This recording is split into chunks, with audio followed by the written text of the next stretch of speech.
አርምሞ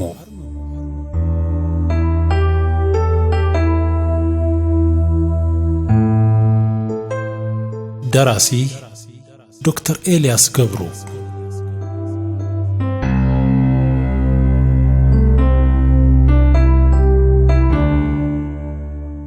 አርምሞ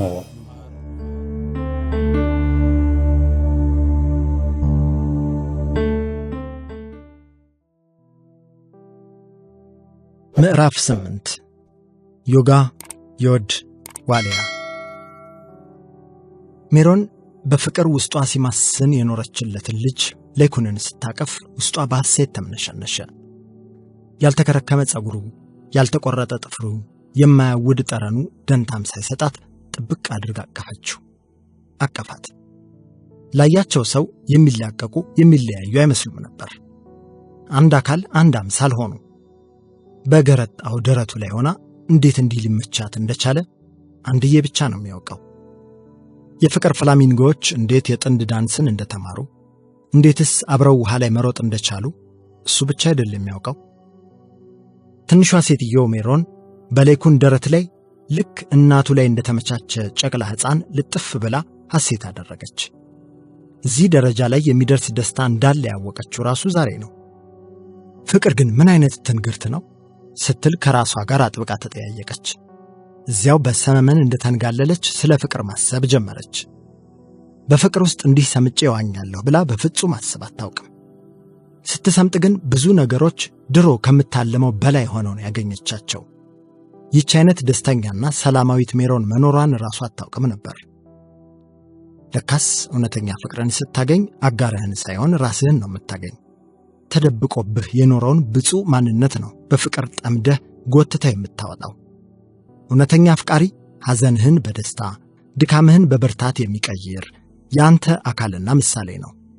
እኛ በፍቅር አምሳያ ተቀርጸን እንደተፈጠርነው አብሮነታችንም ፍቅር ይወልዳል። ሕይወት ያለው ልጅ ፍሬም ያፈራል። ሰው የእናት ፍቅር፣ የሀገር ፍቅር፣ የጓደኛ ፍቅር እያለ ሲከፍል ሰምታለች። ፍቅር ግን አንድ እንጂ ብዙ አይነት ክፍል እንዳለው መቀበል ከብዷታል።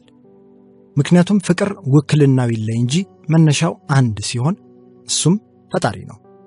ፍቅር እግዚአብሔር ነው፣ ወዱድ ነው። እናም በእናትና ልጅ መካከል ይህ ኃያል ፍቅር ይገለጣል።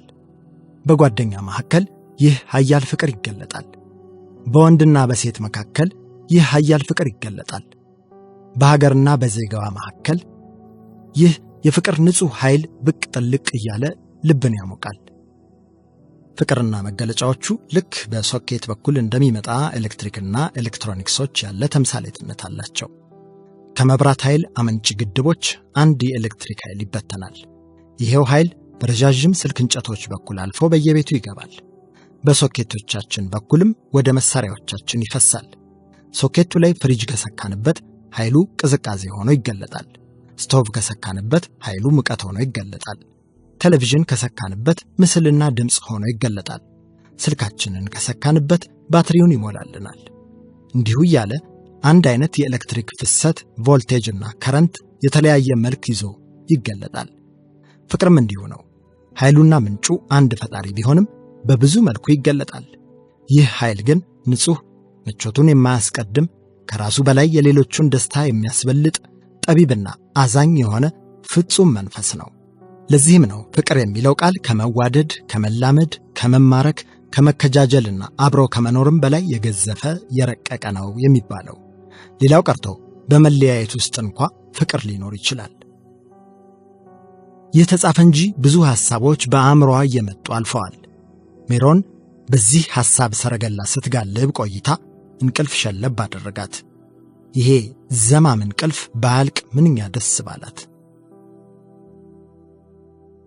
እና ከዚህች ሜሮን ካልካት መልካም ልጅ ጋር የነበራችሁ ነገር በምን ተጠናቀቀ?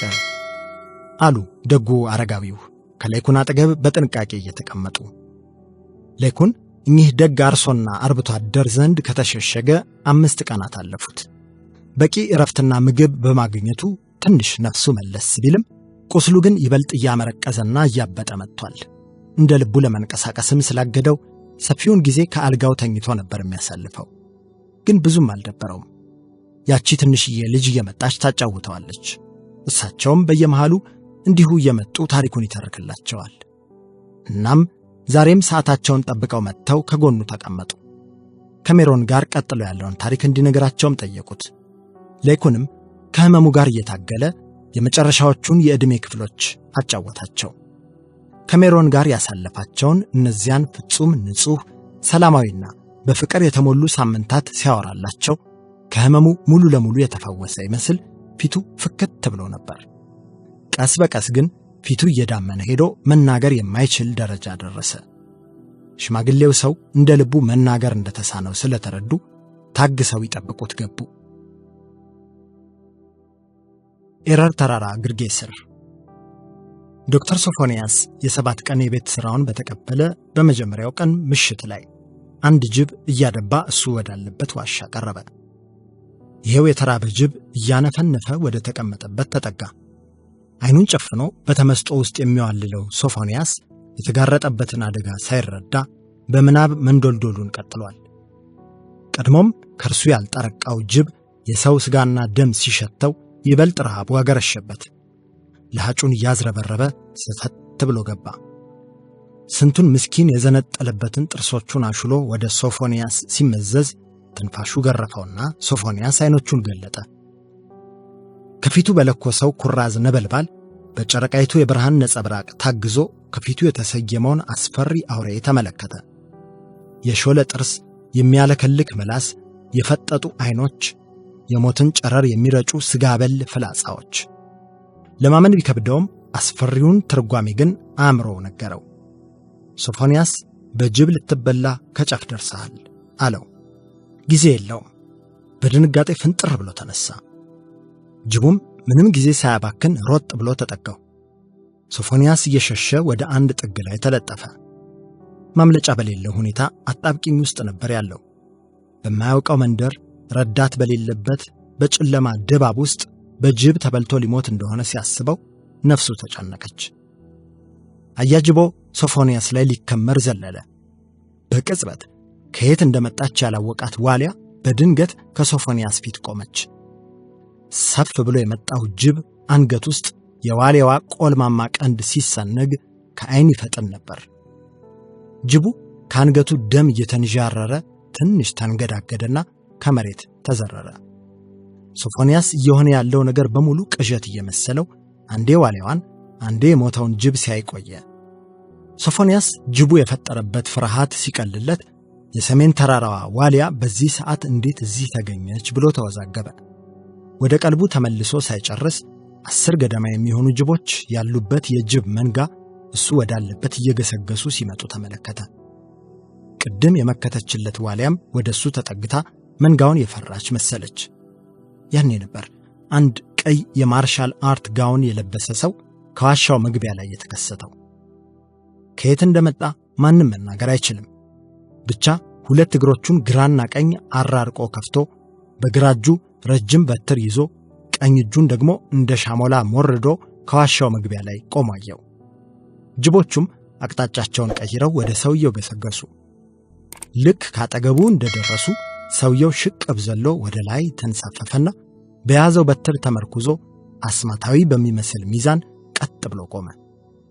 ከዚያም በመግነጢሳዊ ፍጥነት የጅቦቹን ጭንቅላቶች እየረገጠ ከአንዱ ወደ አንዱ መስፈንጠር ያዘ።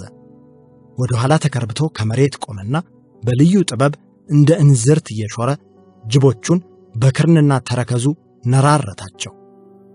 ፍጥነትና ኃይሉን ላየ በሰው አካል የተገለጠ አንበሳ ይመስል ነበር። ለዓይን የፈጠነው ሰው ጅቦቹን ዶግ አመድ ለማድረግ ጊዜ አልፈጀበትም ነበር።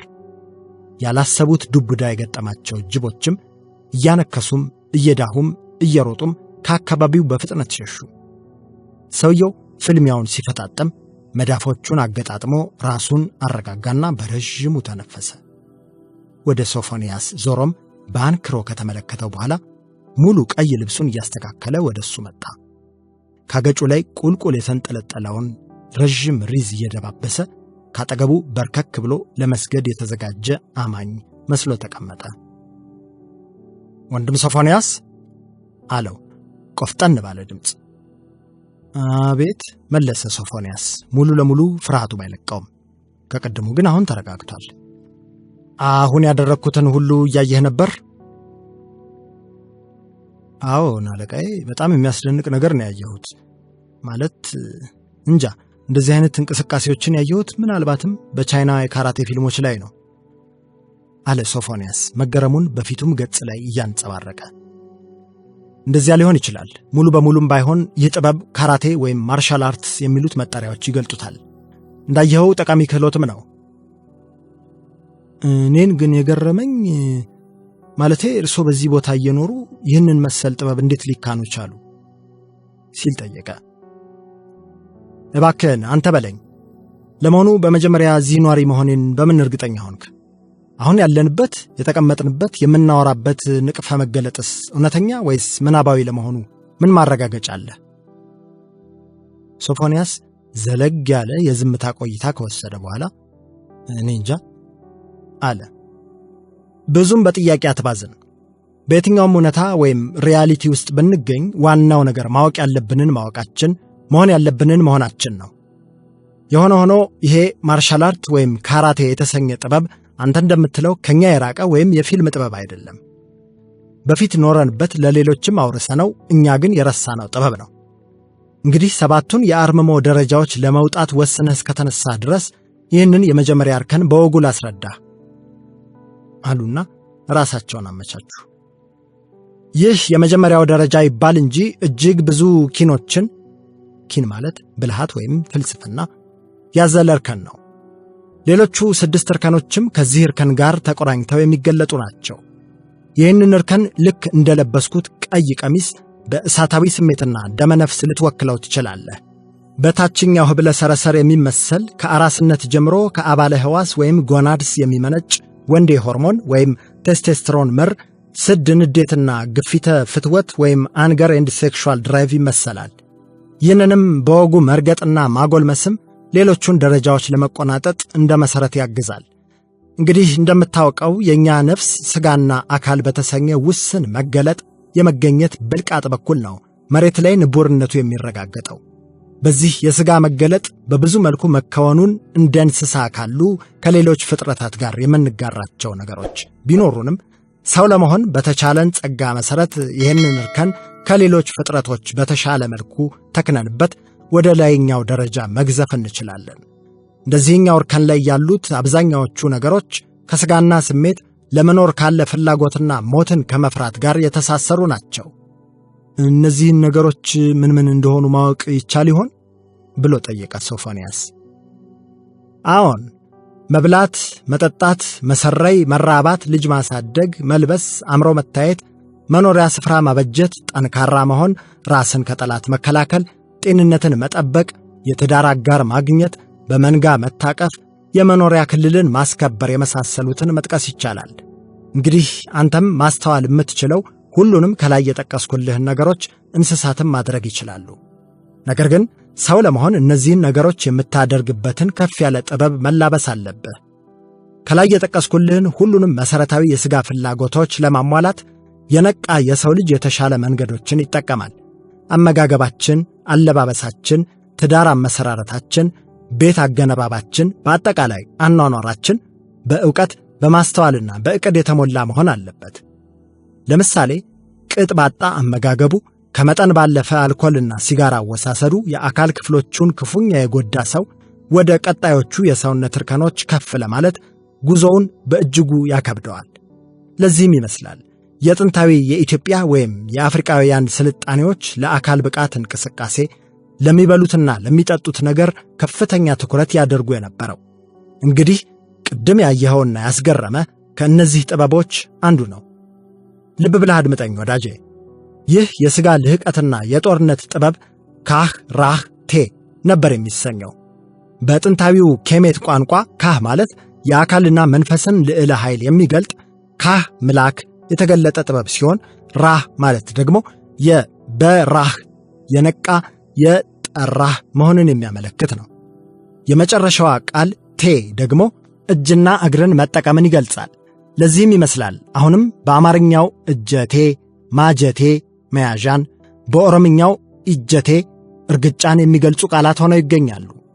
ይህም ካራቴ የሚለው ቃል በጥንታዊ ሳባውያን ቋንቋ መሠረት በእጅና እግር የሚከወን የአካልና ነፍስ ኃይል ማነቃቂያ አሊያም ማብሪያ ተብሎ ሊተረጎም ይችላል። እውነት ከሆነ እርግጥም የሚገርም መረጃ ነው። ግን ካራቴ ምናምን ከአፍሪካውያንም በፊት ቻይናውያን ይተገብሩት እንደነበር ነው እስከዛሬ የማውቀው። ማለቴ እኛን ራሱ እነሱ ናቸው እኮ እየመጡ ያስተማሩን አለ ሶፎንያስ። እውነት ለመናገር ጥበቡ ከየትም መጣ ከየትም ዋናው ነገር መተግበሩ እንደሆነ መርሳት የለብህም።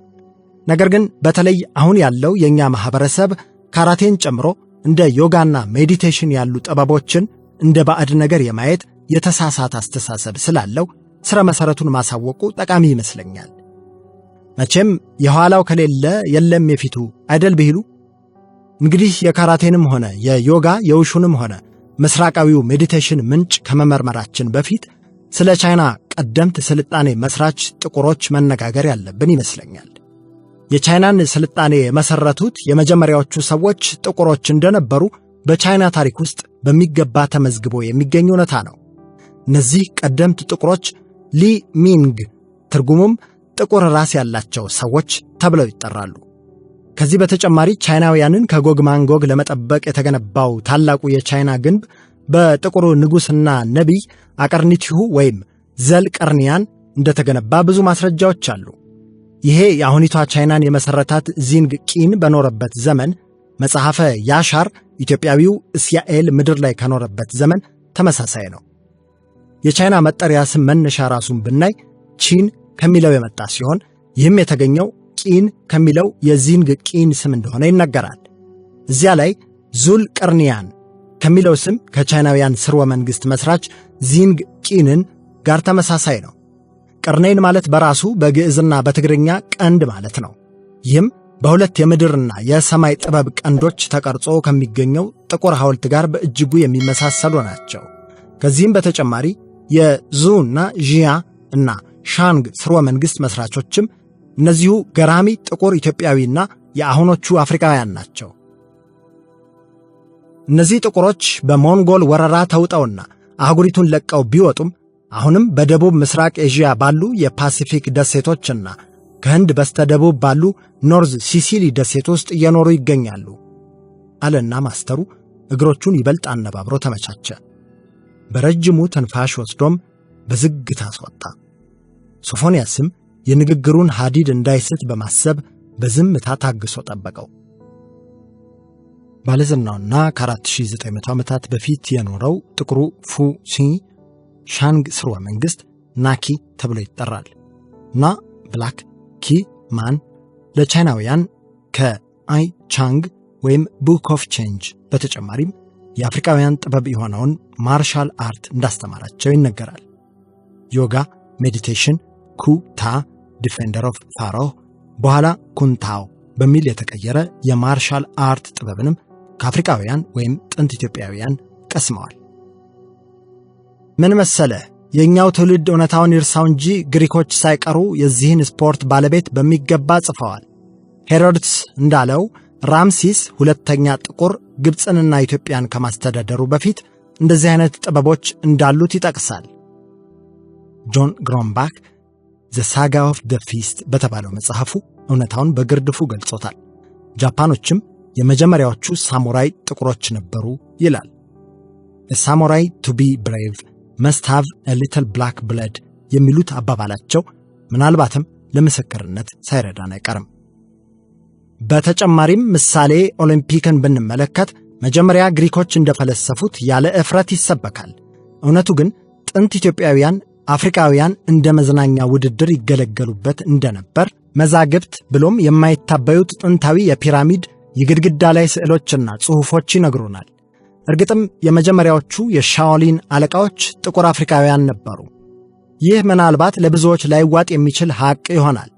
ይህም እንዳልከው ሲነገረው የቆየው እንደ ቻይና፣ ጃፓንና ኮሪያ ያሉ የሩቅ ምስራቅ ሀገራት የጥበቡ ፈጣሪዎች እንደሆኑ ስለሆነ ነው። እውነታው ግን ከዚህ የራቀና ወደ ጥንታዊ የማርሻል አርት የትውልድ ስፍራ አፍሪካ የሚወስደን ነው። በጥንታዊ የጥቁር ግብፅ ንጉሥ መቃብር ላይ ተዋጊዎቹ የትግል ስልቶችን አቋቋሞችን መያዝ፣ መወርወር፣ መምታት፣ መዝለል፣ መሰንዘር፣ መራገጥ፣ የቡጢ ምትና የተለያዩ እንቅስቃሴዎችን ሲያደርጉ በስዕላዊ መግለጫ ላይ ተቀርጾ ይታያል። በአሁኗ ግብፅ ቤኒ ሐሰን የጥንቷ ራምሰስና ካሜቲክ አስተዳዳሪዎች መቃብሮች ላይም ከ500 በላይ ጥንድ ተፋላሚዎችና ተዋጊዎች በመሳሪያ ሻሞላና ዱላ ሲጠቀሙ የሚታየው ስዕላዊ መግለጫ ጥንታዊው የማርሻል አርት ጥበብ ገለጻ ሆኖ ተመዝግቧል። አፍሪካውያን ከእንስሳት ፍልሚያ ትግል እንቅስቃሴ በመቅዳት ወይም አኒማል ስታይልስ ኤንድ ፕሪንሲፕልስ ኢን ሻኦሊን ኩንግ ፉ ሽንፈት አልባ ስልትን በመፍጠርም የመጀመሪያዎች ናቸው። ከነዚህም ውስጥ ጦጣ፣ ነብር፣ እባብና ዋሊያ ይጠቀሳሉ። ከሮማውያን፣ ከኤዥያውያን፣ ከማርሻል አርት በፊት ግን ጥንታዊ አፍሪካውያን ራስን የመከላከል ጥበብን ሞንቱ ይሉት ነበር። ይህንንም የሚመስል በዳንስ መሰል እንቅስቃሴ የታጀበ አሁንም በደቡባዊ ኢትዮጵያ የሱሪ ጎሳ አባላት ዱላ በመጠቀም የተካኑ እንደሆኑ ይታወቃል። ጥበብ ጥንታዊ መሆኑን የቫይስ ሪፖርተር በአንድ ወቅት ዘግቧል። የፈረስ ጉግስና ውርወራም በባህላችን የሚገኙ መሰል ጥበቦች ናቸው። ኤዥያውያን ያንን ትምህርት ተቀብለውና አራቀው አሁን ለደረሰበት ደረጃ ማብቃታቸውን እያመሰገንን ዓለም በአድሏዊነት የደበቀውን ሌላኛውን የጥቁር ቅድመ አያቶቻችንን አስተዋጽኦም ግን እንናገራለን። ይህም ዕውቀትና ጥበብ በቅድሚያ እኛ ልናምንበት ስለሚገባ ነው። ይህንን ስናምንም እንደ ቴኳንዶ፣ ካራቴ፣ ውሹ መሰል ጥበቦችን እንደ ባዕድ ማየት እናቆማለን። በስፋት ከተገበርነውም እንደ ሀገር በተለያዩ አልባሌ ነገሮች፣ የመጠጥና መሰል ሱሶች፣ የፊልምና ኳስ ቁማር ሱስ ወዘተ የተጠለፈውን ወጣት ጤናውን የሚጠብቅ በአደጋ ጊዜ ሀገሩን ለመጠበቅ ለውትድርና ዝግጁ በዕለት ተዕለት ሥራውም ላይ ንቁና ፈጣን የሆነ ብሎም በሥነ ምግባር የታነጸ ብቁ ትውልድን ለመፍጠር ያግዛል። አሁንም ቢሆን በኢትዮጵያችን ዙሪያ የሚገኙ መሰል የስፖርት ማሰልጠኛዎች ብዙ ወጣቶችን እየቀረጹ ይገኛሉና ሊበረታቱ ይገባል። እንደነ ማስተር አብዲ ያሉ ኢትዮጵያውያን የማርሻል አርት ጠበብቶች በዓለም አቀፍ መድረክ ኢትዮጵያን እያስጠሩ ጥበቡ ከደማችን ጋር የተዋሃደ እስኪመስል አኩርተውናል። ወደፊትም የሚገባው ትኩረትና ድጋፍ ተሰጥቷቸው በተለይ በታዳጊው ላይ ሰፊ ሥራ እንዲሰሩ ማድረግ ያስፈልጋል። በየቀበሌው መሰል ልምምዶች እንዲኖሩ ማድረግ ያሻል። ከዚያም አልፎ ኢትዮጵያዊ የሆነ መሰል ጥበብን መፈልሰፍና ማቀናጀት ቢቻል መልካም ነው። እንግዲህ ይህንን ሁሉ የምነግርህ ሶፎንያስ የአካል ጤናና ንቁነት የመጀመሪያው እርከን መሠረት ስለሆነ ብቻ አይደለም። ይልቁንም በሰውነትህ እንቅስቃሴዎችና የውሹ ትርኢቶች ውስጥ ዝምታ ራሱን ይገልጣል። ብዙ ጊዜ እንቅስቃሴ ላይ ያለን ሰው ብታስተውለው ጸጥ ያለ ነው። ጎል ያገባ ሲል የሚያወራ ኳስ ተጫዋች፣ በቡጢ ተጋጣሚውን ሊነርት ሲል የሚናገር ቦክሰኛ፣ አሊያም ለማሸነፍ 100 ሜትር ርቀት ቀርቶት እየከነፈ ሳለ የሚለፈልፍ ሯጭ ማግኘት ከባድ ነው። የስፖርትና ውዝዋዜ መሰል ጥበቦች አንዱ መገለጫ ዝምታ ነው። እዚህ ግድም ቃላት በሰውነት እንቅስቃሴዎች ይተካሉ። በመጨረሻም የምጨምርልህ ነገር አመጋገብህ ላይ ጥንቃቄ እንድታደርግ ነው። በምትበላው ምግብ ሰውነትህ ይበረታል፣ ይገነባል። ታዲያ ቤተ መቅደሱን በእንቧይ ካብ የሚገነባ ሰው ቂል አይደለም ወይ? እንዲሁ ሁሉ አንተም አመጋገብህን ምረጥ። አትክልትና ፍራፍሬ፣ አዝርዕትን አብዛ። በቻልከው መጠን ጹም። አፍ ሲጾም ልብንም ከተንኮል ለማራቅ ጥሩ ነው እና በጤነኛ አካል ላይ ተመስጦ ሲጨመርበት ሕይወትን ትኖራታለህ ሳይሆን ትሆናታለህ። አንተ ራሱ በእጆችህ መላወስ፣ በእግሮችህ መራመድ፣ በሳንባህ መተንፈስ ውስጥ የምትገለጥ ሕይወት ዮድን በመዝሙረ ዳዊት የተጠቀሰ ስመ አምላክ ታስደስታለህ።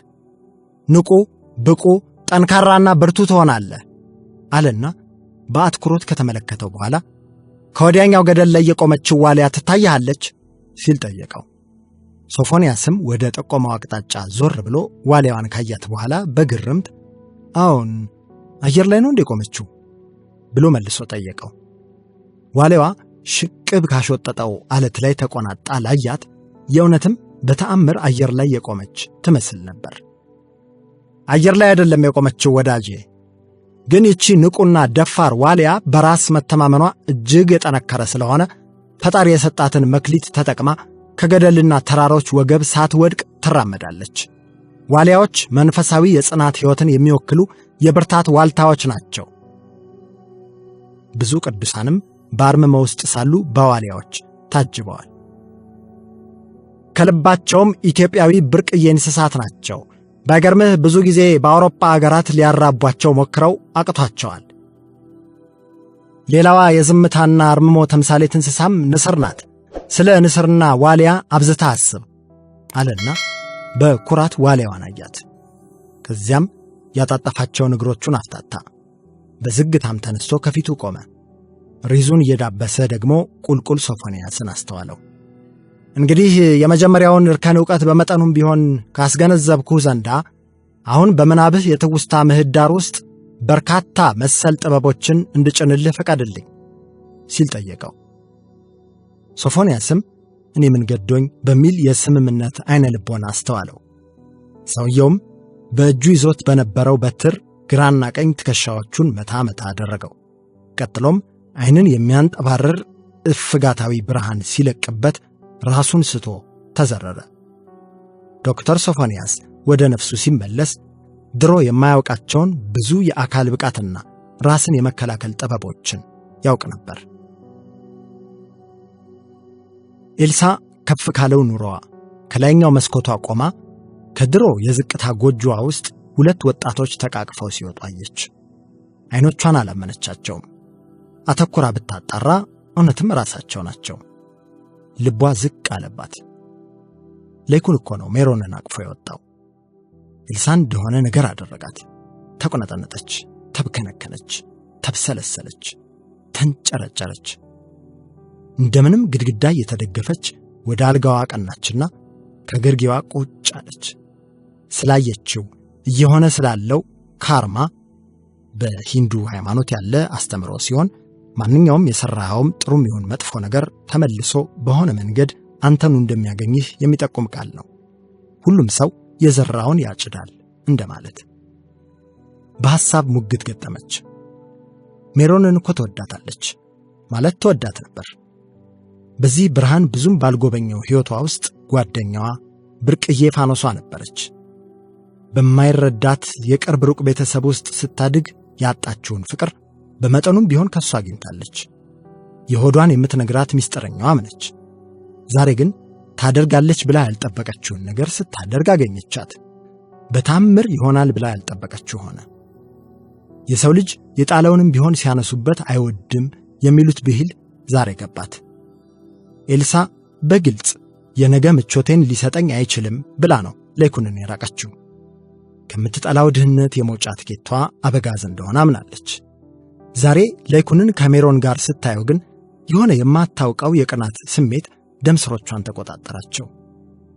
ለወንድሟ ከነበራት ቅናት ቀጥሎ ይህን ያህል ስትቀና ሁለተኛዋ ነው። ለይኩንን ብትጥለውም የእሷ ቅሪታ ነፍሶችም እሱ ጋር ቀርተዋል። በሕይወታችን ውስጥ አብረን ገመናችንን ገልጠን ከምናሳልፋቸው ሰዎች ጋር ስጋዊ ብቻ ሳይሆን የሐሳብ የነፍስና የመንፈስ ውህደት እናካሂዳለን። ስንለያይም የሚቃወሱት እነዚህ ሁሉ የማንነት አካላቶቻችን ናቸው። አብራ የጣለቻቸው ትዝታዎችና ባለቤትነቶች አሉ። በዚያ ላይ የልጁ አባት ነው። የፈለገ ብትርቀው የማትፍቀው እውነት አለው። መርዕድ ያበጋዝ ልጅ እንደሆነ እየነገረች ልታሳድገው ብትወስንም ይህ ግን እውነቱን እንዳያውቀው በቂ ማስተማመኛ አይደለም። በዚህ ተቀራርቦ በሚኖር ማህበረሰብ ውስጥ የወሬ ሽንቅሮች እጅግ ብዙ ናቸው። ነገር ግን የአቅሟን ትሞክር ዘንድ ወስና ነበር ቁጭ ያለችው። ዛሬ ግን ሌላ ጉድ መጣ። የቀድሞ ባሏ ለይኩንና የቅርብ ጓደኛዋ ሜሮን አብረው ተጣመሩ። ያን ቀን ኤልሳ ከመስኮት ወደ አልጋዋ እንዲሁ ስትመላለስ ዋለች። ሥራ ውሎ አመሻሹ ላይ ወደ ቤት የተመለሰው አበጋዝ የኤልሳ ባህሪ ከወትሮ ለየት ብሎ ነበር የጠበቀው። ራት ለመብላት የመመገቢያ ጠረጴዛው ላይ ከተቀመጡ ጀምሮ አንድም ቃል አልተነፈሰችም። ምንም ሳይላት ራሱ እንጀራ ቆርጦ ወስዶ ከሳህኑ ዘረጋ። ከቀይ ጎድጓዳ ሳህኖች አልጫና ቀይ ወጥ አንድ ጭልፋ አደረገችለት። በዝምታ በልተው እስኪጨርሱ የሚሰማው ድምፅ፣ በወለል ምንጣፉ ላይ እየዳኸ የሚጫወተው የልጅ መርዕድ ሳቅና ትርጉም አልባ ቃላቶች ጉምጉምታ ነበር። ምን ነው ዛሬ ደህና አይደለሽም እንደ ኤልሲ? ኧረ ደህና ነኝ። ግን ደህና አትመስይም ውዴ። አንተ ሰውዬ ደህና ነኝ አልኩህ አይደል? ለምን አትሆኝም ብላ ገበታውን ጥላ ወደ መኝታ ክፍሏ ሄደች። አበጋዝ ይበልጥ ደነገጠ። ቃልም ሳይተነፍስ ወደ ሶፋው አመራና እግሮቹን አፍታቶ ተንጋለለ። ለምን እየተነጫነጨች እንዳለች ግራ እየገባው ስለ ኤልሳ ማሰብ ጀመረ። የአበጋዝን ቁመናና የኑሮ ደረጃ ያየ ሰው ለምን አግብታ ከወለደች ሴት ጋር አብሮ ለመሆን መረጠ ብሎ ቢጠይቅ ምክንያታዊ ነው። ጉዳዩ ወዲህ ነው። አበጋዝ ሲወለድ የባህል አዋላጇ እንደ ማንኛውም ሕፃን ልጅ ሙሉ ሰውነት እንዳለው አይታ ለእናቷ አሳቀፈቻት። ከ9 ወር ቤቱ ስጋና ደም ከተካፈለ በሕያው እስትንፋስ ንፋስ ስቦ ካለቀሰ በኋላ እንደ ማንኛውም ሕፃን አድጓል። እናትና አባቱ ለጉድ ይወዱት፣ እሱም በጣም ይወዳቸው ነበር። በጉብዝናው ዕድሜ ተፍጨርጭሮ ወደ ሀብት ጎዳና ማምራት ሲጀምርም ዋና ህልሙ እነሱን መጦር ነበር። በአንዲት ጎዶሎ ቀን ግን ሁለቱንም በመኪና አደጋ አጣቸው። ትኩረትና ትዕግስት በማጣት የቅጽበት ስህተት ተመን አልባው የሰው ነፍስ ይቀጠፋል። ዮጋና ተመስጦ ትኩረትን ለመሰብሰብና ታጋሽነትን ለማጎልበት በጣም ያግዛል። ሜዲቴት ማድረግ ለሹፌሮች በእጅጉ ይመከራል። ሰማይ ምድሩ ጨለመበት። ከብዙ የድባቴ ወራት በኋላ ነበር ወደ ራሱ የተመለሰው። እነዚያን ውድ ወላጆቹን መልሶ ማምጣት እንደማይችል በከባድ እንግልት ተረዳ።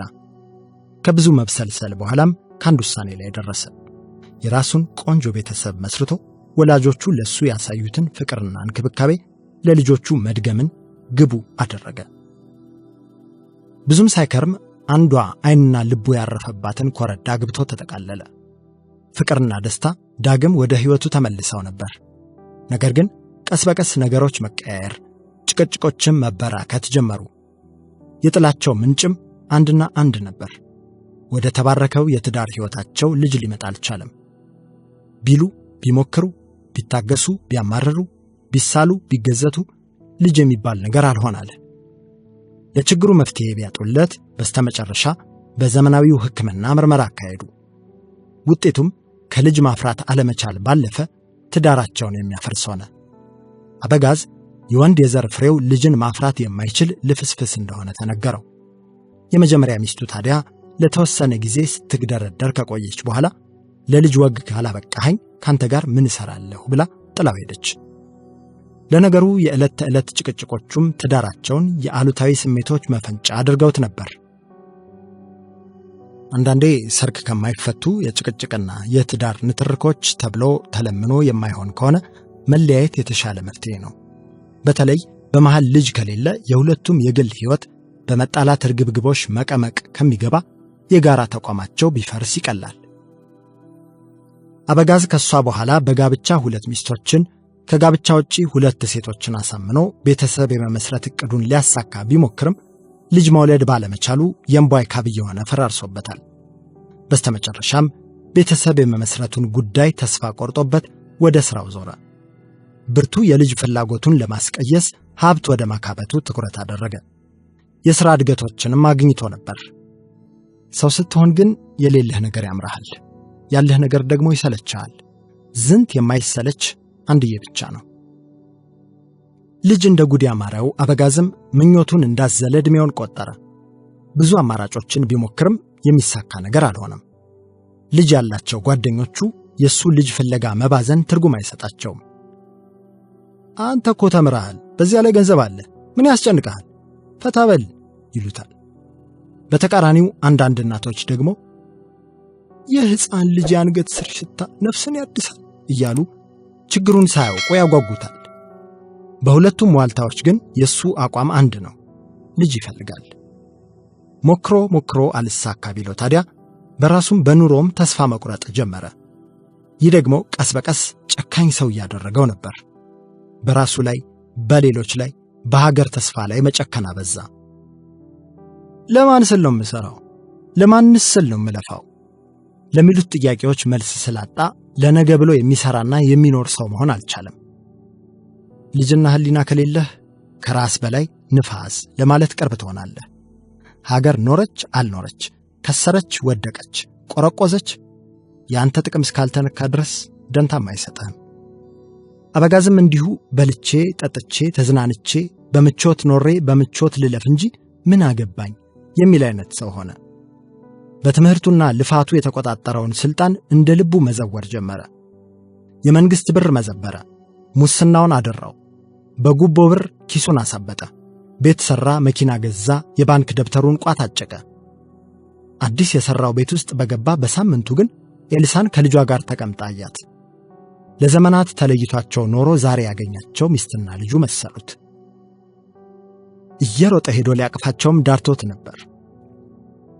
አበጋዝ አንድ ላይ ሊያጠቃልላቸው የቋመጠላቸው ሚስትና ልጁ እንዲሆኑ የወጠንላቸው እናትና ሕፃን ለማጥመድ ተነሳ። እንደ ልክፍት ቢሆንበት ሙሉ ኃይልና ገንዘቡን መድቦ ተንቀሳቀሰ። በመጨረሻም ተሳካለትና አገኛቸው፣ ወደ ቤቱም አስገባቸው። ወደ ቤቱ ለመግባታቸው የነሱ ምክንያት ምንም ይሁን ምን እሱ ግን ደስተኛ ነው። የፈለገውን አግኝቷልና ምን ተዳው። ይቺ ተመኝቶ ያገኛት ሴት ያው ዛሬ ደግሞ ከጎኑ አኩርፋ ተኝታለች። ባህሪዋ ከወትሮ ተቀያይሮበታል። ከሥራ ሲመለስ ጭራሽ የማያውቃት ሌላ ሰው ሆና ጠብቀዋለች። አበተ ኤልሳ በበኩሏ ከአልጋው ላይ ተነስታ ምንቅር እያለች ተረማመደች። ከቁም መስታወቱ ስትደርስ እጆቿን አጣምራ ቆመች። ዛሬ ምን ሆነሻል ግን? ያልሆንኩትን ብትጠይቀኝ አይሻልም? ምን ተፈጥሮ ነው? አበጋዝ ግራ ተጋባ። አንተማ ምን አለብህ እቴ፣ ዘና ብለህ ተኛ። በየቀኑ እየመጣ የሚበጠብጠው እኔኑ ነው። ማን ነው እሱ? ለይኩን። እሱ ሰውዬ ደግሞ ምን አድርጊ ነው የሚልሽ? ከተኛበት ብድግ ብሎ ቁጢጥ አለ። ዛሬ ጭራሽ ቤቴ ድረስ መጥቶ በሩን ሲደበድብ ነበር አለችና ኤልሳ ፊቷን ቅጭም አድርጋ ወደ አበጋዝ ዞረች። መጨፍገጓ በምላሷ የምትናገረው ውሸት በዓይኖቿ በኩል አምልጦ እንዳይወጣ ስትታገል መሆኑ ነው። አበጋዝ ወዲያው በንዴት ጦፈ። ዘሎ ካልጋው ወረደና ወደ በሩ አመራ። ኤልሳ በፍጥነት እጁን ለቀም አደረገችው። ዞሮ ሲመለከታት ከቀድሞ በተቃራኒው የተረጋጋ ስሜት ውስጥ መሆኗ ግራ አጋባው። ተዋቤ፣ አሁን በዚህ ንዴት እሱ ጋር ሄደህ የምትጸጸትበትን ነገር እንድታደርግ አልፈቅድልህም። ከዚህ በላይ እንዴት እስኪደፍረኝ ድረስ ልጠብቀው ነው? አለ አበጋዝ ነፃ እጁን እያወናጨፈ። ይሄ ተንከሲስ ሰውዬ እስካለ ድረስ ሰላማችንን እየረበሸ መቀጠሉ አይቀርም። እሱን እኔም ቀድሜ አስቤበታለሁ አለችና እጁን ለቃው ወደ ቁም መስታወቱ ተመለሰች። ይህንን ክብር የሌለው መናጢ እንዴት እንደምንሰራለት እኔ ነኝ የማውቀው። ብቻ አንተ ይህን ንዴትህን ተውና ለነደፍኩት ዕቅድ እንድታገዘኝ ብቻ ነው የምፈልገው። አበጋዝ በንዴት እየተንጎራደደ መለሰላት። በምንም አይነት መንገድ ላግዘሽ ዝግጁ ነኝ። ምንድነው ያቀድሽው? የአፍቃሪዋ ማስታወሻ። አገኘሁት እኮ ታግሼ በተራዬ ገነቴን እኔ ያደረግኩት። ውስጡ ዘልቄ በአትክልት ቦታው ተመነሸነሽኩኝ። ውብ ጽጌረዳ ቀስሜ እየዘለልኩኝ ቦረኩበት። የደስታን ምንነት የሐሴትን ጽዋ ተጎነጨሁት። በፍቅሩ ሰክሬም ሃ ብዬ ሴት ሆንኩኝ። ውድዬን አቀፌው ተኛሁ፣ ስሜው ነቃሁ። ህብረ ከዋክብት የሚቀኑበትን ብርሃን በሕይወቴ ሳሎን በርቶ አየሁ። ሞቅም አለኝ። እነሆ ሰርክ የማልጠግበውን የሰማይ መናም ቀመስኩኝ፣ ደስም አለኝ። ማርና ሐለዋ እንዲጣፍጡ ሁሉ ኑሯችን ጣፈጠ። ቢራቢሮና አደይ እንዲያምሩ ሁሉ አማርን። ያልበረታውን ገመናውን ባልበረታው ገመናዬ ጎበኘሁት። አብረንም የዘላለም የሚመስል ፈንጠዝያ ውስጥ እርቃናችንን ጠለቅን። አብረንም መፎያልን፣ አንድ ሆንን። ማንም ላይለየን ተጣመርን፣ ተጣበቅን። በአንድ ዝንጥ ባለ በዘመናዊ ዕቃዎች ቂቅ ምን ቂቅ ባለ የቅንጦት ቪላ ሳሎን ውስጥ ሁለት ጎልማሶች እየተጫወቱ ነው። ፎቶ ወንበር ላይ ፈልሰስ ብለው ተቀምጠዋል። ከመካከላቸው ካለው ቄንጠኛ ክብ ጠረጴዛ ላይ ጠንከር ያለ መልእክት ያለው ውድ የስኮች ዊስኪ ተሰይሟል። በስተግራ በኩል የተቀመጠውና የቤቱ ባለቤት የሆነው ድንደን ያለው ሰውዬ ጌታቸው ይባላል። ባለው የባለስልጣን ዝምድና በጥቂት ዓመታት ውስጥ የከፍተኛ ፍርድ ቤት የመሃል ዳኛ መሆን የቻለ የሕግ ምሩቅ ነው። በስተቀኝ በኩል የተቀመጠውና በዕድሜ አነስ የሚለው ሰውዬ አበጋዝ ነበር። እኔና አንተ ስንትና ስንት ሥራዎችን እንደሰራን እንግዲህ የማይታበይ ነው። ሥራ አልከው ጃል። እና ምን ልለው ፈልገህ ነበር? አንተ ደግሞ በዚህች ጉድ ሀገር እየተፈጸሙ ስንት የማይወሩ ነገሮች እንዳሉ ለአንተ ልንገርህ ደግሞ አለና በጋዝም በሳቅ አጀበው። ይሁና አሎ አያቴ። እሺ ታዲያ በነገርኩህ ነገር ተስማማህ? አዎ፣ ያን ያህል የሚያስጨንቀ ሰው ከሆነ መፍትሄ እናበጅለታለን። የነገርከኝ ዕቅድም ነገሮችን ቀላል የሚያደርግ ይመስለኛል። ነገር ግን አለና ዳኛው ጌታቸው ውስኪ ጠርሙሱን ከፍቶ ብርጭቆውን ከአፍ እስከ ገደፉ ሞላው። ነገር ግን ምን? ጠየቀ አበጋዝ። እንዲያው በሯ ትንሽ አነሰች። ባይሆን 100,000 ጣል አድርገባት አለና ከሶፋው ተመቻችቶ የጎሪጥ አየው። እሺ ካልኪሁን፣ ብቻ ጉዳዩን በሚስጥር ያዘውና ያስፈልጋሉ የምትላቸውን ሰዎች ብቻ አካተህ በአግባቡ ይፈጸም። አይ ወዳጄ አበጋዝ፣ እያወከኝ እንኳን ይቺንና ስንቱን ጉዳይ ፈጣጥመን የለ እንዴ? ይልቅና ለጤናችን ለአዲሱ ቤተሰብህ እና ቺርስ። ገጭ። ይህ በሆነ በሳምንቱ የሲቪል ልብስ የለበሱ 2 መርማሪ ፖሊሶች ሌኩን የተከራየውን ቤት በር በኃይል ደበደቡ። ሀገራማን ብለው ተኝተው የነበሩት ሜሮንና ሌኩን በድንጋጤ ብድግ አሉ። ምንድነው ጉዱ ሌኪ? አለች ከደረቱ ላይ ልጥፍ ብላ። ሐሳቧን ጥላ ጭንቀቷን ገድላ ተኝታ የነበረችው ሜሮን በቅጡ አልነቃችም ነበር። ኒንጃ ሜሪ አለና ሌኩን ልብሱን በፍጥነት ለባብሶ ወደ በሩ አቀና። በሩን ሲከፍት አንደኛው ፖሊስ ቃልም ሳይተነፍስ እጁን ጠምልሎ ያዘውና በካቴና አሰረው። እየሆነ ያለው ነገር ግራ የገባው ሌኩን እናንተ ማን ናችሁ? ለምንድን ነው የምታስሩኝ? እያለ ደጋግሞ ቢጠይቅም ፖሊሶች ነን ከሚል አጭር መልስ በቀር ምንም ማብራሪያ አላገኘም። በድንጋጤ ደንዝዛ ከመኝታው የነበረችው ሜሮን ምንም መናገርም መንቀሳቀስም አልቻለችም። እየሆነ ያለውን ነገር ትርጉም ከመረዳቷ በፊት 2 ሰዎች ሌኩንን አስረው ወሰዱት። ሁሉም ነገር የሆነው በድንገትና በፍጥነት ነበር። ሜሮን ወደ ራሷ የተመለሰችውም የፖሊሶች ቶዮታ ፒካፕ ሌኩንን እንደጫነች ከአካባቢው ከራቀች በኋላ ነበር። ዶክተር ሶፎንያስ በምናብ ዓለም ውስጥ ይነሆልል ይዟል። ያ የቴኳንዶ ማስተር ከፈጠረበት አስገራሚ ኃይልና ንቃተ አካል ነሽጦ ወደ ቀጣዩ ሸለቆ በሽምጠጣ ተጓዘ። በሁለተኛው ቀን ወደ ሁለተኛው ዋሻ እየተቃረበ ሲደርስ ልብን የሚሰልብ ልዩ ዜማ ወደ ጆሮው ይንቆረቆር ጀመር። ቀስ እያለ ወደ ዋሻው ተጠጋ። አንድ ብርቱካንማ ቀሚስ የለበሱ ፀጉራቸው የተንዠረገገ አባት ከዋሻው ውስጥ ቁጭ ብለው በገና ይደረድራሉ። እሳቸው ካፋቸው አንድም ቃል አይወጣም። ዜማዎቹ ግን የነፍስን ጽዋ እንደሚሞሉ ፏፏቴዎች ይንዠቀዠቃሉ። እንደ ቅልስልስ የዝናብ ጠብታዎች እየወረዱ ከልብ ውቅያኖስ ውስጥ ይገማሸራሉ። ምስጋና፣ ሐሴትና ፍስሐ የሚባሉ መልእክቶችን አዝለዋል። ሶፎንያስ ቀልቡን ሰብሰብ አድርጎ ከሽማግሌው አጠገብ ተቀመጠ። ዘለግ ላሉ ደቂቃዎች ድምፁን አጥፍቶ በዜማቸው ውስጥ በሰመመን ተመሰጠ። የተፈጥሮን ጥንስስ ዜማ በዜማዎቹ ውስጥ አጣጣመ። ልብን በሚሰውሩ ህቡዕ ንዝረቶች ምህዋር ውስጥ ተንሳፈፈ። በየትኛው ደቂቃ እንደሆነ ባያውቅም አንድ ልስልስ ያለ ምክር፣ ቅኔ ወዝክር ወደ ምናቡ መፍሰስ ጀመረ። ለኔ ብሎ ተረከበ። እንዲህም ይሆናል ልጅ ሶፎንያስ፣ ሁለተኛው እርከን ጋር ስትደርስ ዝምታን በወጉ ትቀዳጃታለህ። ይሄ የኪን ሸለቆ በውስጡ የቃል፣ የአንደበት፣ የቅኔ፣ የስም፣ የዜማ፣ የመልክ፣ የግጥም፣ የማዕረግ ስብስብ መድብልን፣ ርቱዕ ነቢብነትን አካቶ ታገኘዋለህ። በውስጥ እንዳለ የጠፈር ነጋሪት የህዋ መለከት ታደምጠዋለህ። ስለ ዝምታ ምስጢር ብለህም አይዶል ጉዞህን ይርከው። እንግዲያውስ ይህ እርከን ወሳኙ ምዕራፍህ ነው አሉት ጠበቅ አድርገው። እሺ እቀበላለሁ፣ ከራሴ ጋር አዋህዳለሁ የሚል ሞግ ከሶፎንያስ ሐልዮት ተለቀቀ። እንግዲያውስ ልብ፣ ወደ ምድራዊ ኑሮህ የመጣኸው በአጋጣሚ አይደለም።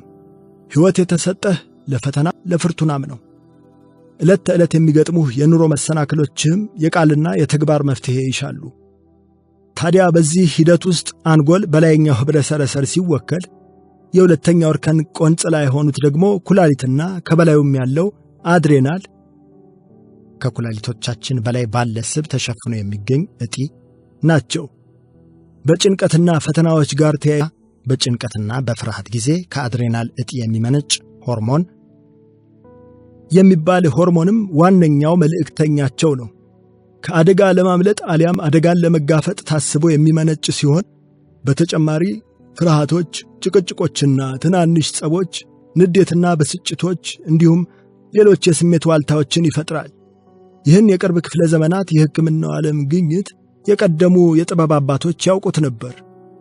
ለምሳሌ ሊቀ ትጉሃን ንጉሥ ዳዊት የኃጥአን ክፋት ይጥፋ፣ ጻድቁን ግን አቅና፣ እግዚአብሔር ልቦናንና ኩላሊትን ይመረምራል ይልና በሌላ ቅዱስ ቃሉ ደግሞ ኩላሊቶቹን ተጽዕኖ ፈጣሪ አካላት እንደሆኑ ሲጠቅስ የመከረኝን እግዚአብሔርን እባርካለሁ፣ ደግሞም በሌሊት ኩላሊቶቼ ይገስጹኛል መዝሙረ ዳዊት ምዕራፍ 16 ቁጥር 7 ይላል። ጠቢቡ ሰሎሞን በበኩሉ በመጽሐፈ ምሳሌ ምዕራፍ 23 እንዳሰፈረው ልጄ ሆይ ልብህ ጠቢብ ቢሆን ልቤ ደግሞ ደስ ይለዋል፣ ከንፈሮችህም በቀን ቢናገሩ ኩላሊቶቼ ደስ ይላቸዋል ብሎ ይመክራል። ጥበብ ከዚህ ግድም አለ። እነሆ የጠቢባን አስተምህሮ ሥረ መሠረቱ አንድ ነው። መልእክቱም በዝርው ከመናገር ይልቅ የጥበብን ቅዱስ ቃል መስማት፣ ከመናደድ ይልቅ መታገስ፣ ከመቸኮል ይልቅ ማስተዋል ዋጋ እንዳለው የሚያሳይ ነው። ከዛሬ ቀቢጸ ፌሽታና ተበርቻቻ ይልቅ የነገን ጠሊቅ ደስታ አስቦ መታገዝ ታላቅ ጥበብ ነው። የነፍስ እርካታ ለዛሬ ብለን ሳናቻኩል ለነገ ያሳደርነው ያበሰልነው የሕይወት ስንቅ ነው። በጽናት ዛሬ የተለፋበት የነገ ስኬትም እንዲሁ ውብና ያማረ ነው። ስሜታችንን ተቆጣጥረን ከተመስጦና ዕውቀት በኋላ የምናወጣት ቃል ከችኮላ ስህተትና ጸጸት ታድናለች። ይህችም እውነተኛ፣ ትሑት፣ ፍትሃዊ፣ ቀጥተኛና ትርጉም ያለው ለዘብተኛ ንግግር ውስጥ የምትገለጥ ቃል ነች። ለአስተዋይ ሰው ዝምታ የኑሮ ቀንዲል ነው። ዝምታ ማለት ግን ድምፅ አልባነት ብቻ አይደለም። ከጥንስሱም ድምፅ አልባነት በፍጥረታት ዓለም በምሉዕነት አይገኝም። ፍጹም ጸጥታ የሚባል ነገር በዚች ህዋ ውስጥ የለም። ፍጥረት የራሷ ዜማ አላት። የተከፈተ ጆሮ ያለው ሁሉ የፍጥረትን ሙዚቃ ያዳምጣል። ለምሳሌ ጸጥ ያልሁኝ ነኝ ያለ ማንም ሰው እንዳንተ ከከተማው ተገልሎ ለብቻው ቢቀመጥም ዙሪያው ላይ ያለ የነፋስ ሽውታ፣ የአፈሩ ኮሽኮሽታ፣ የውሃው ጨዋታ፣ የአውሬ ጩኸት፣ የወፎች ዝማሬን መሰል ድምፆችን መስማቱ አይቀርብ። ጆሮውን በእጁ ሐሳቡን በአንጎሉ ደፍኖ በተመስጦ ዓለም ቢያደባ እንኳ ሳንባው አየር ሲያስገባና ሲያስወጣ ይሰማዋል። ልቡ ሰስቶ ከፍ ያለ የጸጥታ ደረጃ ላይ ቢወጣም ጆሮው ውስጥ ያሉ የደም ቧንቧዎች ሲሞሉና ሲጎሉ ይሰሙታል። ሰውየው የሚሰማው ምንም ድምፅ የለም ብንል እንኳ የሰው ልጅ ጆሮ መስማት የሚችለው የድምፅ እርግብግቢት መጠን ውስን መሆኑን መርሳት የለብህም። እናም እውነተኛ ጸጥታ ከፍጥረታት ዘንድ ሊኖር አይችልም። ሰውየው የሚሰማው ምንም ድምፅ የለም ብንል እንኳን የሰው ልጅ ጆሮ መስማት የሚችለው የድምፅ እርግብግቢት መጠን ውስን መሆኑን መርሳት የለብህም። የሰው ልጅ ጆሮ መስማት የሚችለው ፍሪኩዌንሲ ከ20 ሄርዝ እስከ 20,000 ሄርዝ ድረስ ብቻ ነው። ከዚህ ወሰን ውጪ ያሉ የድምፅ እርግብግቢቶችን ከሚያዳምጡ እንስሳት መካከል ዝሆን አንዱ ነው። እናም እውነተኛ ጸጥታ ከፍጥረታት ዘንድ ሊኖር አይችልም። ለዚህም መሰል ኢዮብ የዝምታን ድምፅ ሰማሁ ያለው እነሆ በፍጥረት ቀመር ውስጥ ዝምታ ያልነው ጸጥ ማለት እንዳልሆነ ሊገልጽ ይህንን ብሏል። እናም በነፍስና መንፈስ ምጥቀት ውስጥ ካልሆነ እውነተኛ ዝምታን ማጣጣም አዳጋች ይሆናል። በሥጋዊ አካላችንና ምላሳችን አለማውራት ብቻውን ዝምታን አይወክሉም። ይህንን እውነት በሚገባ ልብ ትል ዘንድ ደጋግሜ እልሃለሁ። ዝምታ ጸጥ ማለት ብቻ አይደለም። ከዚያ ይልቅ በረብሻ ውስጥ ያለ የከተማ መናኝ የመሆን ጥበብንም አዝሏል። በእውኑ እየገባኝ ነው፣ ግን ዝምታ በፍጥረት ውስጥ የለም ያሉኝ በሌላ መልኩስ ሊበራራልኝ ይችላል? ጠየቀ ሶፎንያስ። ምን መሰልህ ልጅ ሶፎንያስ፣ ዝምታ ጸጥታ አይደለም ስልህ በሰበብ ነው። ምክንያቱም እውነተኛ ጸጥታ ከፍጥረታት መገኘት በፊት ከፈጣሪ ዘንድ ብቻ የነበረ ነው። ያ ፍጹም ጸጥታና መዓልት ሁሉም ከሁሉም ጋር አንድ ሆኖ የነበረበት የመልአት ስክነት በአንዲት ቃል ከተዋጀ ሁን ብሎ ከሆነ ዜሮ የነበረው ሞገድ በአዎንታና አሉታ መካከል ተርገብግቦ ህዋ አክናፋቷን ዘርግታ ከተርገፈገፈች በኋላ እውነተኛ ጸጥታ የሚባል ነገር ተፈጽሟል። ፍጹም ሰላምም በጠፈር ውስጥ ተፈጥሯል አሉና ባለ ብርቱካናማው ቀሚስ የዜማ መልእክተኛ ገለጻቸውን ለአፍታ ገታ አደረጉ። እሺ ሁሉንም ዕውቀት ከልቤ ተቀብያለሁ አለ ሶፎንያስ። የዝምታ ዜማ ግን ምንድን ነው? ዝምታ ከምንም በላይ ወደ ጥበብ ዘንበል ትላለች። ዝምታ ዘማም የሆነ ዜማና ግጥም አላት፣ ቅኔና ምት አላት። በነፍስህ ጎጆ ውስጥ እልፍ ቃላት የማይገልጡት ዜማ አለ። ሩሚ ከጆሮ በላይ የሆነ መዝሙር ትዘምራለች፣ የህሊናን ዘፈን ታዜማለች። ሙዚቃና ውዝዋዜም በውሉ ካያቸው ከዚህ ሁኔታ ጋር የተያያዙ ናቸው። አንድ ጥሩ የጥበብ ሥራ ያስፈልጋል። ዓለማችንን የለወጡ ትላልቅ ግኝቶች የፈለቁት ከብቸኝነትና ከዝምታ ውስጥ ነው። ከዝምታ ውስጥ ፍጥረት በሙሉ ተወልዷልና ዝምታ ውስጥ የፈጠራ ችሎታ ይዳብራል፣ የማስታወስ ብቃትም ይጨምራል። ተሰጥኦን ለማውጣት ተመስጦ የግድ ያሻል። እንዲሁም ሙዚቃን ከሙዚቃ ምን ይለየዋል ብትል ሙዚቃው ከመውጣቱ በፊት ለምን ያህል ጊዜ በዝምታ ታስቦበታል፣ ምን ያህል ጊዜስ በዝምታ ተደጋግሞ ተደምጧል የሚለው ነው። እነሆ በእያንዳንዱ ምትና ዜማ መሃል እጅግ በጣም አጭር የጸጥታ ረፍቶች ባይኖሩ አንድም ሙዚቃ በዓለም ላይ ባልተፈጠረ ነበር። ጥሩ ዘፋኞች ጥሩ ጆሮ አላቸው የሚባለው ለዚህስ አይደል? ነገር ግን ጥሬ አድማጭ ለመሆን የጆሮ መኖር ብቻ በቂ አይደለም። ይህንን እውነታ ፈጣሪ በቅኔ ሲነግረን ግዙፉ የዝሆን ጆሮ እኩል እግሩንም የሚሰማ አድርጎ ፈጠረው አሉና በፈገግታ አስተዋሉት። ዝሆኖች ያንን የሚያክል ጆሮ ቢኖራቸውም በተለይ ከሩቅ የሚመጣን የድምፅ ሞገድ ለመለየት እግሮቻቸውን ይጠቀማሉ። ጆሮአቸውን እንደ ቬንቲሌተርም ይጠቀሙታል። የዝሆን እግሮች በተለይ ከሩቅ የሚመነጩና ትናንሽ እርግብግቦች ያላቸውን ድምጾች የሚለዩ ሲሆን ግዙፍ ጆሮቻቸውም ድምጾችን ከመሰብሰብ በላይ የውስጣዊ ሙቀት የማስተንፈስና በዝሆኖች መካከል የምልክት መግባቢያ ሆነው እንደሚያገለግሉም የቅርብ ጥናቶች ጠቁመዋል። እነዚህ ምን ግዙፍ ቢሆኑም በእርጋታና ዝምተኝነታቸው የሚታወቁ እንስሳት በዕድሜ ዘመናቸው እንቅልፍ የሚባል ነገር ባይናቸው አይዞርም። ሽማግሌው መምህር ቀጠሉ። ይህንን ወቅ መስማት ያለው ከዝምታ ነው፣ ውበትም ያለው ከመጮሁ ሳይሆን ከመመሰጡ ነው። እናም ዝምታን ከመሰል ጥበቦች ውስጥ መፈለግ ያላየሃቸውን ቅጽበታዊ የአብርሆት በሮች ይከፍትልሃል። በእነዚህ በሮች ውስጥ ከሚመላለሱትም ጋር ትገናኛለህ። ይህንንም የመገናኛ አውታር እንለዋለን። በዚህ እልፍ የዝምታ ቅንጣቶች ውስጥም ሰው ሳይነጋገር ይግባባል። ሌላው የምመክርህ የሐሳብ ዜማ የሌለው አንደበታዊ ንግግርህን መቆጠብ እንድትለማመድ ነው። እጅግ አስፈላጊ ካልሆነ አንዳች አትናገር። ያኔ ብቻ ባዶ በርሜል አብዝቶ ይጮሃል የተባለው ምሳሌ ይገባሃል። ብሮች ዝም ብለው ለምን ሳንቲሞች እንደሚንኮሻኮሹ ትገነዘባለህ። ማንም ሰው ለሙከራ ያህል በየቀኑ የሚያወራቸውን ቃላት በግማሽ ቀንሶ ቀኑን ቢያሳልፍ ልዩነቱን ያየዋል። የነፍስን እውነተኛ ዘላቂ መቆበድ ወይም ደስታ ይጎናጸፋል። አንተም ይህን ብታደርግ ከምታስበው በላይ ውስጥህ በሰላም ይሞላል። አርምሞ ማለት ሌላ ምንም ሳይሆን በዕለት ተዕለት ሕይወትህ ላይ ውስጣዊው የሰላም ማዕበልህን የመቆጣጠር ብቃት ማለት ነው። ያኔ ውጫዊ ድምጾችና ረብሻዎች የውስጥን የሰከነ ባህር አያደፈሩህም።